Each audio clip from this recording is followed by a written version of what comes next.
Un atelier d'échange et de synergie s'est déroulé ce jeudi matin sur le processus de refondation en présence du ministre de tutelle. La diversification des partenaires économiques n'est pas passée inaperçue chez les Maliens. Ils se prononceront dans quelques instants sur le sujet. Au Cameroun, un avion s'est écrasé avec 11 personnes à bord.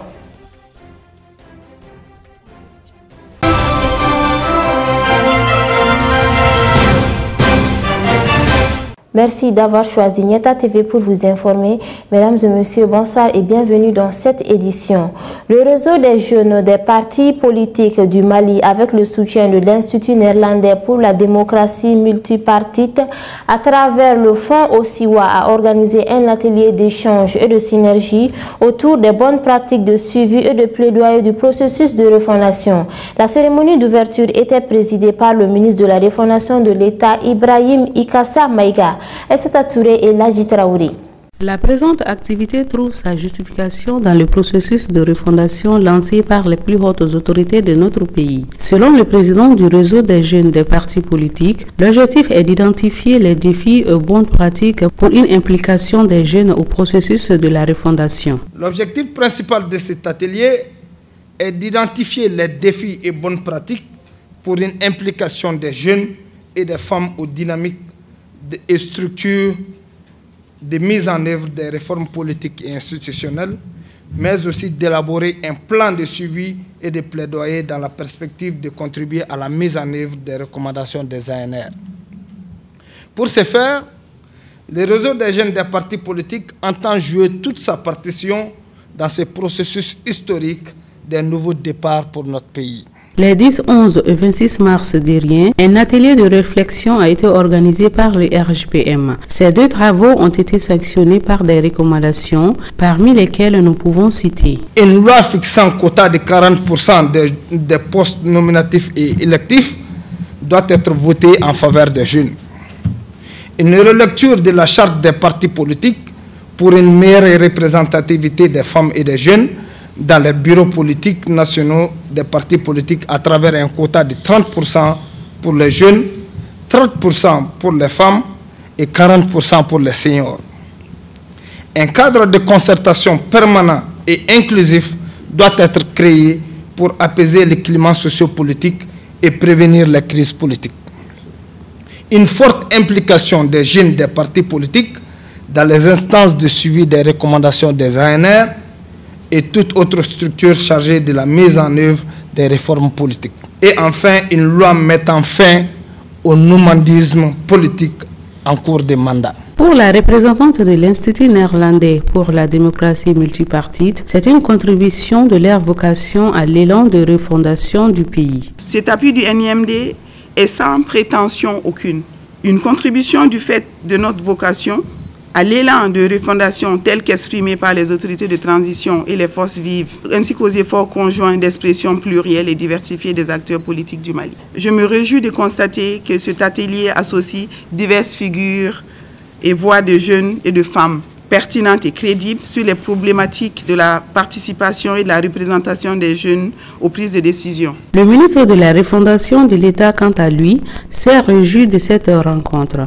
Il estime que notre pays a besoin d'être refondé.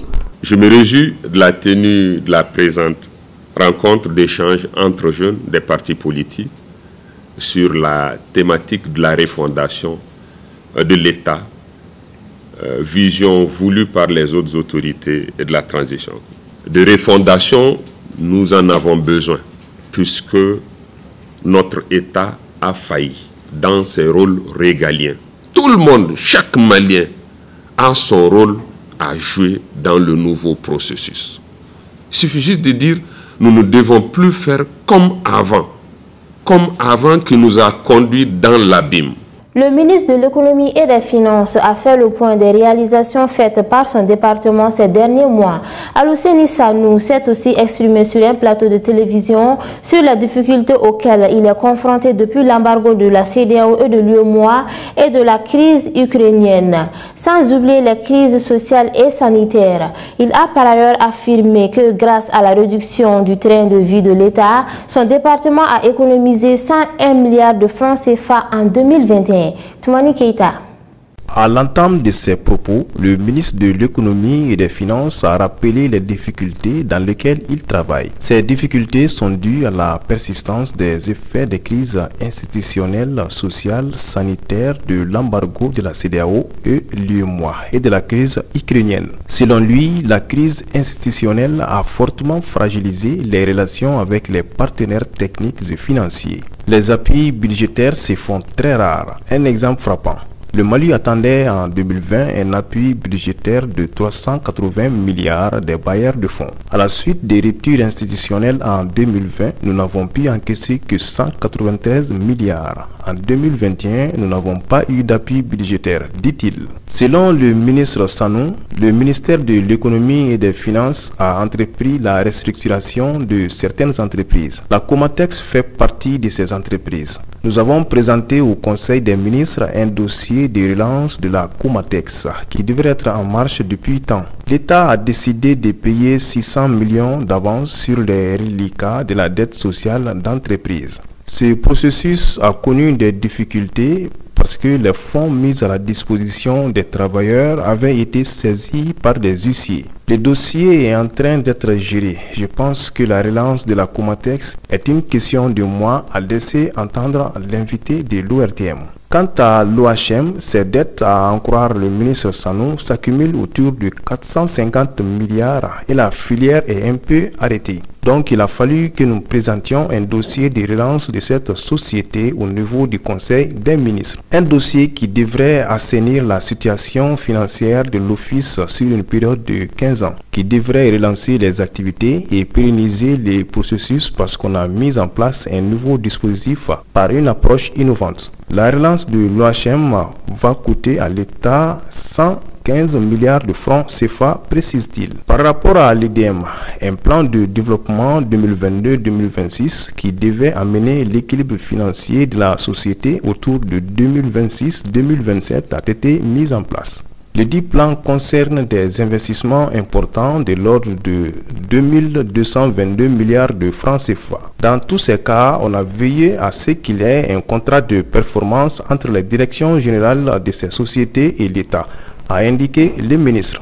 Aussi a-t-il rappelé les multiples réformes qui ont été faites dans le secteur de l'économie et des finances. Parmi ces réformes, on peut citer, entre autres, les réformes sur la gestion du foncier, sur la lutte contre le financement des terroristes et sur le blanchiment des capitaux. Le ministre de l'Économie et des Finances a aussi profité de son passage à l'ORTM pour rassurer les fonctionnaires. Je rassure les fonctionnaires maliens, les salaires seront toujours payés. L'État a les moyens, les ressources suffisantes, des ressources solides pour continuer de payer les fonctionnaires dont il l'assurance. Grâce à la réduction du train de vie de l'État, le ministre de l'Économie et des Finances a réalisé des économies de 101 milliards de francs CFA en 2021. Ces réductions, selon le ministre, ont concerné tout ce qui était crédit budgétaire affecté aux missions a été réduit de 30%. Les achats de cartes prépayées, cartes téléphoniques ont été suspendus. Les acquisitions de véhicules ont été suspendues.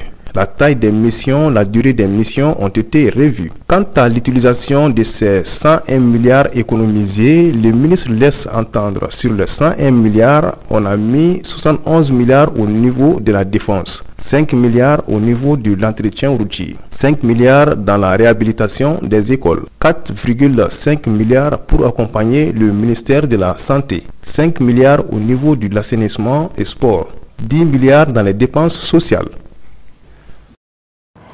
Depuis les sanctions de la CEDEAO contre le Mali, l'État malien s'est tourné vers la Mauritanie et la Guinée-Conakry. Cette diversification des partenaires économiques du Mali a été une opportunité pour le Mali d'approvisionner son marché sur les produits de première nécessité à travers les ports de la Guinée-Conakry et celui de la Mauritanie. Ce jeudi 12 mai, quelques citoyens maliens ont donné leur avis suite à la diversification des partenaires économiques du Mali. Suivons leur réaction au micro d'Abdou Ouattara sur les images de Moussa Diallo. Bon, à mon avis, c'est une bonne idée. Parce que quand nous voyons depuis avant on travaillait que Sénégal seulement, les ports Sénégal-Mali, on avait arrêté celui de la Guinée et de Mauritanie. Mais ce qu'on veut seulement, on veut que la route de la Guinée et celle de Mauritanie, que le gouvernement voit pour bien réparer la route là. Mais bon, par rapport aussi à l'embargo, donc on peut se profiter pour réparer la route. Bon, celui de notre transport et notre marchandise qui vient de la Guinée précisément. La route n'est pas bonne, mais de courir Mali à Bamako, c'est bon quand même. Mais de la Guinée au Mali, bon, c'est pas bon quand même. Donc on demande à l'autorité guinéenne et de la malienne de bien revoir la route d'abord. Bon, quand on parle de marchandises, on parle de la route. Voilà, bon, à mon avis, c'est une bonne idée. Ça nous range parce qu'on voit que on passe que c'est de Sénégal. Mais si on voit seulement que l'embargo nous empêche de partir là-bas, donc de diversifier les partenaires, ça nous range quand même. On veut seulement de la Mauritanie que de la Guinée. C'est une bonne idée quand même. On remercie le gouvernement. Merci, je suis ravi aussi d'attendre ça. Et s'il n'y avait pas de sanctions, on n'allait pas avoir un autre pays ouvert. Parce qu'on vient de savoir maintenant qu'il y a la Guinée, qu'on peut transporter beaucoup de choses à travers de là-bas. La Mauritanie aussi. Tu sais, les sanctions là, vraiment, moi je suis très joyeux parce que maintenant, nous les Maliens, on est en train de devenir un vrai Malien maintenant. On sait où on doit être et là on ne doit pas être maintenant. Je suis ravi et nous serons contents, Inch'Allah.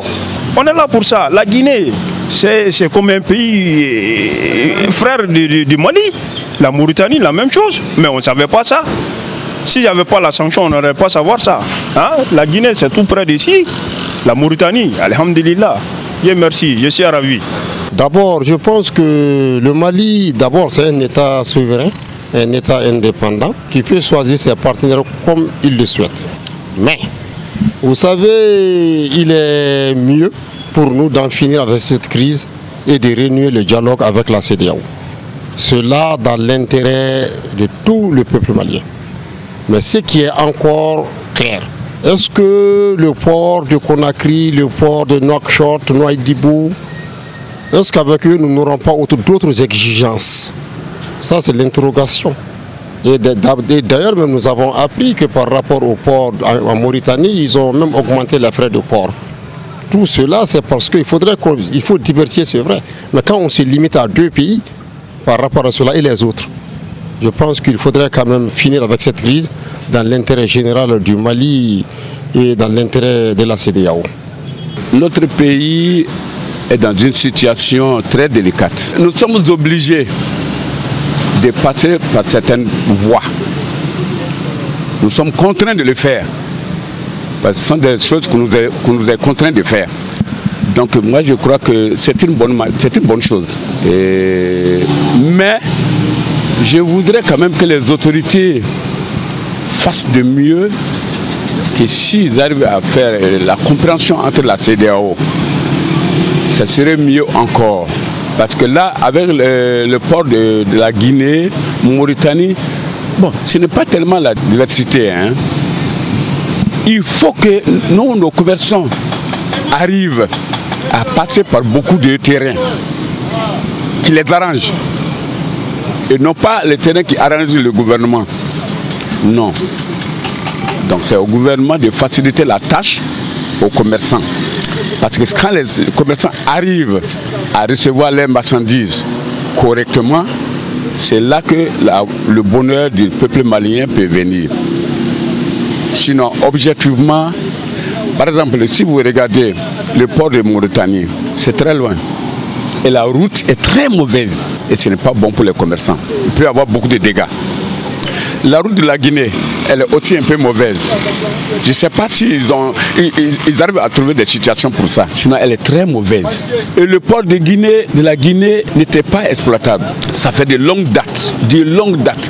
Ils nous ont donné une parcelle il y a longtemps de cela que le Mali n'a pas exploité. Et maintenant, nous sommes dans des problèmes. Aujourd'hui, nous voulons maintenant exploiter ce port. C'est très difficile. La Guinée, c'est notre parent. La Guinée, c'est notre parent. Les autorités d'avant devaient passer à ça. Aujourd'hui, tu es bien, demain, tu n'es pas bien du tout. Et nous sommes dans ce cas aujourd'hui. Ils n'ont pas pensé à ça avant. Maintenant, quand ça devient, il y a des problèmes. Mais que les autorités fassent beaucoup d'efforts pour qu'avec la CEDEAO, que les choses se règlent. Moi, je crois que nous avons l'avantage dans ça. Je sais que nous, nos autorités, ce qu'ils demandent avec l'opinion internationale, c'est très normal. Le respect de l'État, le respect des Maliens, c'est très important. Et nous ne pouvons pas aller sans ça. Nous ne pouvons pas aller sans ça. Il faut que le Mali soit respecté sur toutes les dimensions. Et le Malien ait sa dignité sur toutes les dimensions. Et ça aussi, c'est normal. Donc, c'est ce que j'avais à dire. Et c'est normal que le Mali cherche des diversités partout. Ça, c'est très normal que le Mali gagne. Sur tout un autre plan, le Conseil des ministres s'est réuni en session ordinaire le mercredi 11 mai 2022 dans sa salle de délibération au palais de Koulouba sous la présidence du colonel Assimi Goïta, président de la transition, chef de l'État. Après examen des points inscrits à l'ordre du jour, le Conseil a adopté des projets de texte, procédé à des nominations et entendu des communications. Sur le rapport du ministre de l'Économie et des Finances, le Conseil des ministres a adopté un projet de décret portant approbation du marché relatif au recrutement d'un consultant pour la fourniture des services d'audit des mines d'or en activité au Mali. Le marché est conclu entre le gouvernement de la République du Mali et les groupements Investus Mining et Mazar Sénégal pour un montant toute taxe comprise de 897 762 705 francs CFA et un délai d'exécution de 120 jours. La réalisation de cet audit permettra au gouvernement d'avoir plus de visibilité sur les ressources minières en vue d'une meilleure planification pour améliorer les revenus potentiels. Le marché est entièrement financé par le budget national sur l'exercice budgétaire 2022. Un projet de décret portant approbation de l'avenant numéro 1 du marché relatif au recrutement d'un bureau pour la réalisation des études de bathymétrie et de topographie pour le coupe du projet de réhabilitation économique et environnementale du fleuve Niger. Le marché a été conclu entre le gouvernement de la République du Mali et les groupements S'intégra SIDA, ingénieur conseil. Le président avenant intervient pour changer les chefs de file du groupement et le numéro du compte bancaire devant recevoir les paiements dus aux consultants au titre du marché. Il est sans incidence sur le montant et sur le délai d'exécution du marché initial. Sur les rapports du ministre de l'Urbanisme, de l'Habitat, des Domaines, de l'Aménagement du territoire et de la population, le Conseil des ministres a adopté un projet de décret fixant les modalités de confection, d'organisation et de fonctionnement du cadastre, d'enquête foncière et d'évaluation immobilière. Le gouvernement a initié en 2016 la réforme domaniale et foncière suite aux états généraux du foncier tenus du 7 au 12 décembre 2009. L'objectif de la réforme est de refonder les rapports sociaux en vue d'asseoir la paix et la stabilité sociale, de mettre la terre au service du développement, d'appuyer la bonne gouvernance de l'État et de lutter contre la spéculation foncière. Cette réforme a abouti à l'adoption de l'ordonnance numéro 2020-014 du 24 décembre 2020 modifiée portant loi domaniale et foncière qui prévoit qu'un décret pris en Conseil des ministres fixe les modalités de confection, d'organisation et de fonctionnement du cadastre, d'enquête foncière et d'évaluation immobilière. Le cadastre état civil de la propriété foncière assure la garantie de la propriété foncière et sert de base aux grands travaux d'aménagement du territoire. Il a pour but de confectionner les documents administratifs et les plans en procédant au recensement de toutes les propriétés foncières, à la reconnaissance et la définition de leurs limites, à la constatation de leur mise en valeur et à leur évaluation en vue de l'assiette fiscale foncière. L'adoption du présent projet de décret permet de combler les insuffisances du cadre réglementaire actuel en apportant plusieurs innovations, notamment la prise en charge des fichiers numériques dans la documentation cadastrale, la normalisation des échelles et des feuilles, des documents graphiques cadastraux, la réglementation des modalités et des conditions d'accès aux données du cadastre, des enquêtes foncières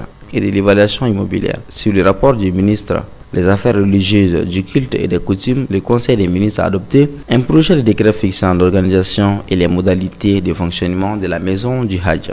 un projet de décret fixant les conditions d'organisation du pèlerinage au lieu saint de l'islam. Le pèlerinage est l'un des 5 piliers de l'islam dont l'accomplissement est obligatoire pour tout musulman qui remplit les conditions fixées en la matière. L'organisation du Hajj avait toujours été assurée par le gouvernement avant son ouverture à partir de 1999 aux agences de voyage privées compte tenu du nombre de pèlerins sans cesse croissant d'année en année. Les rapports des différentes missions de contrôle ont révélé des difficultés dans l'organisation du pèlerinage au lieu saint de l'islam. Pour pallier ces difficultés, le gouvernement a adopté l'ordonnance numéro 2022-012 du 1er avril 2022 portant création de la maison du Hajj, avec pour mission d'assurer l'organisation et la gestion du pèlerinage au lieu saint de l'islam. L'adoption des présents projets de décret permet de mieux encadrer l'organisation du pèlerinage et à la maison du Hajj de jouer pleinement son rôle. Au chapitre des communications, le ministre de la Sécurité et de la Protection civile a informé le Conseil des ministres des enquêtes en cours suite à l'assassinat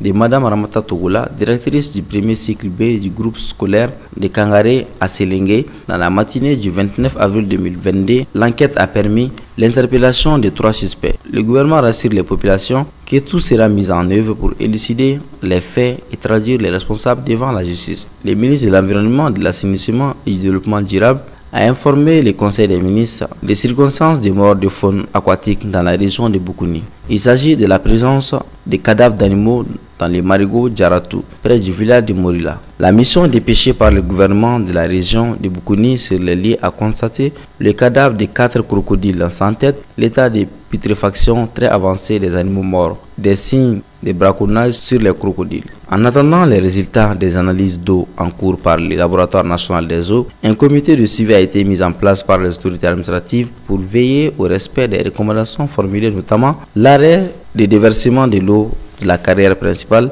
le renforcement de la surveillance du long d'évacuation de l'eau de la carrière jusqu'à la rivière Bagoué, l'analyse mensuelle des paramètres physico-chimiques de l'eau du canal jusqu'à la rivière Bagoué, la communication des résultats des analyses aux autorités administratives. Le gouvernement rassure les populations et les enquêtes sont en cours pour identifier l'origine de ces phénomènes. Le ministre de la Santé et du Développement social a informé le Conseil des ministres de l'évolution de la maladie à coronavirus, marquée par une diminution du nombre de cas testés positifs par rapport à la semaine précédente. Le président de la transition, chef de l'État, a cependant rappelé la population au respect strict des mesures de prévention et de lutte contre la maladie.